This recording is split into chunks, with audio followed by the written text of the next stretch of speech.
केंद्र सरकार द्वारा चंडीगढ़ बिजली विभाग को निजी कंपनी को सौंपने के विरोध में चंडीगढ़ बिजली विभाग के कर्मचारी आर पार की लड़ाई लड़ रही है, जिसका हिमाचल प्रदेश बिजली बोर्ड के employees and engineer joint front ने समर्थन किया है।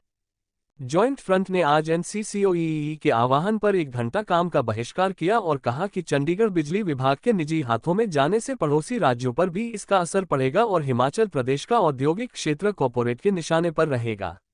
हिमाचल प्रदेश में भी सरकार बिजली बोर्ड को खत्म कर इसे 3 हिस्सों में बांटने की रणनीति बना रहा है, जिसका ग्रामीण क्षेत्रों के उपभोक्ताओं पर पड़ेगा। वहीं बिजली बोर्ड ऑप्स की बहाली न होने पर कर्मचारियों में खासा रोष है और इसको लेकर जॉइंट फ्रंट विंटर सीजन के बाद बड़ा आंदोलन करेगा। मुख्यमंत्री सुखविंदर सिंह सुक्खू हिमाचल प्रदेश बिजली बोर्ड में ऑप्स को लागू नहीं करना चाहते हैं, जिससे हजारों कर्मचारियों को नुकसान हो रहा है।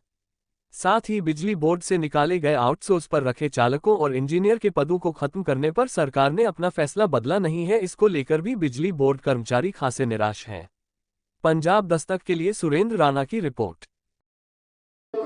आज जो ये धरना है national coordination committee electricity employees और इंजीनियर की जो ऑल इंडिया लेवल पे है उसके आह्वान पे किया जा रहा है और स्वाभाविक है आज जो चंडीगढ़ का महकमा है वो कल पहली जनवरी को जो निजी कंपनी के हाथों देना प्रस्तावित है। तो जो कोऑर्डिनेशन कमेटी उसने एक राष्ट्रीय स्तर पर नोटिस दिया है कि अगर सरकार ऐसा करती है, जो यूटी गवर्नमेंट चंडीगढ़ करती है, उस महकमे को निजी हाथों में देती है, कहीं ना कहीं जो पूरे हिंदुस्तान का बिजली कर्मचारी भी बनता है बड़े आंदोलन की ओर बढ़ेगा और जो भी नेशनल कोऑर्डिनेशन कमेटी की अगली कॉल होगी उस दिशा में हिमाचल प्रदेश का बिजली कर्मचारी और अभियंता भी आगे बढ़ेगा।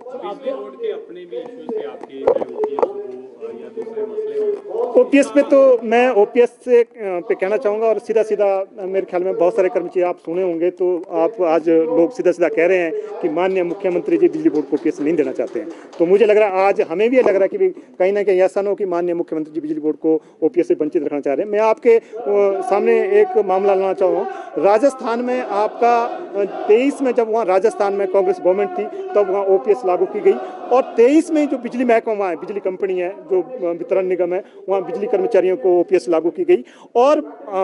फॉर्चुनेटली सौभाग्य से आप देखेंगे अभी 23 तारीख को, अब तो गवर्नमेंट भी चेंज हो गई, यहाँ बीजेपी गवर्नमेंट है, तो जीपीएफ के खाते हैं जो दूसरी गवर्नमेंट वहाँ अभी आज का रूलिंग गवर्नमेंट है उसने वहाँ ओपीएस लागू की और जीपीएफ के खाते उनके खोले हैं जो कर्मचारी जो 1200 लोग उसमें ओपीएस में आए हैं। तो मुझे लग रहा है प्रदेश सरकार को सीख लेनी चाहिए कि जब राजस्थान में कांग्रेस ने शुरू की उसके बाद जो वहाँ सरकार बदली है उसने उसको आगे कैरी किया और वहाँ के जो बिजली कर्मचारी उनको आपको ओपीएस दिया, लेकिन हिमाचल का प्रदेश का कर्मचारी आज भी उससे वंचित है। मैं कहना चाहूँगा सरकार दुहाई देती है कि बिजली बोर्ड की आर्थिक स्थिति ठीक नहीं है, हमारा सिस्टर ऑर्गेनाइजेशन एचआरटीसी है उसकी आर्थिक स्थिति बिजली बोर्ड की तरह ही है, लेकिन वहाँ आपके आते ही जब आपका गवर्नमेंट डिपार्टमेंट ओपीएस लागू हुआ वहाँ एचआरटीसी में ओपीएस लागू हो गया, लेकिन बिजली बोर्ड को कहीं ना कहीं आज जो संचय कर्मचारियों के बीच में जो हम कह रहे हैं या जो लोग कह रहे हैं कि माननीय मुख्यमंत्री जानबूझ के बिजली बोर्ड के कर्मचारियों को इससे वंचित रख रहे हैं, तो हमें भी आज एहसास हो रहा है कहीं ना कहीं जो प्रदेश सरकार है बिजली महकमे के कर्मचारियों को इससे वंचित रख रहा है। हम एक चीज़ और कहना चाहेंगे, आज आप देखेंगे आज आप 2 दिन पहले बर्फ गिरा है प्रदेश के कोने कोने में, जो यहाँ बर्फ गिरती है हमारे कर्मचारी